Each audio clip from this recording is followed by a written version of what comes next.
讲到这立法议会在今仔日三读通过纪念日及节日实施条例，增加4+1的国定假日。这4天呢是这教师节10月25光复，也有12月25行宪纪念日，也有一天呢就是过年进前的28暝。也若讲到这5月7日劳动节，即嘛是改做全国放假。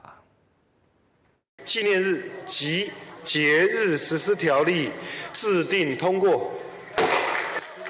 立法院长韩国瑜一个公路去，确定全国同胞放假日期增加。立法院会初9经过表决，三读通过纪念日甲节日实施条例，将5一劳动节改做全国放假，国定假日新增加28暝，9月28教师节，10月25台湾共和国金门古宁头大节纪念日。12月25行宪纪念日顶4天，伫轨道上访问民众，有人是真欢喜，也有人烦恼，但是做袂完，也过嘛是得处理。 太突然了，太突然。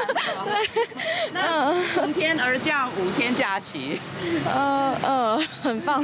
这是两面啦，就是一面会觉得好像假变多了，但是你事情做不完，还是自己要找时间处理这样。也若高中生有人感觉讲应该放更加侪假，也有人认为讲加放假并无解决这劳工工时相长的问题。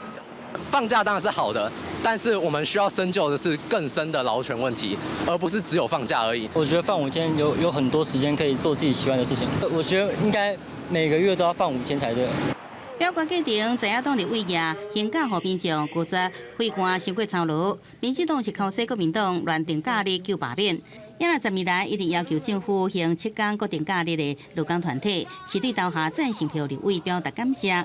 不过也指出，新增加4+1国定假日，比红减掉的7天，敢若讨回一半加一天。台湾劳工工时太长的问题，我们政府始终没有来做解决，就应该透过法案的方式来让劳工真的可以增加休息。 现行纪念日甲节日实施办法，经由修法提升法律位阶，变做条例，民众多数是感觉欢喜。工商协进会讲理解社会期待，不过会对产业带来挑战，呼吁政府建议配套做法。另外，工总是讲会加强产业自动化升级，增加更加侪这个 AI 智慧化系统。大家要多休假就多休假嘛，产业自己要去想办法生存下去嘛。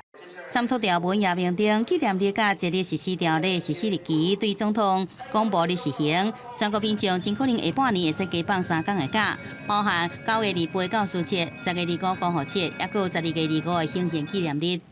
记者综合报道。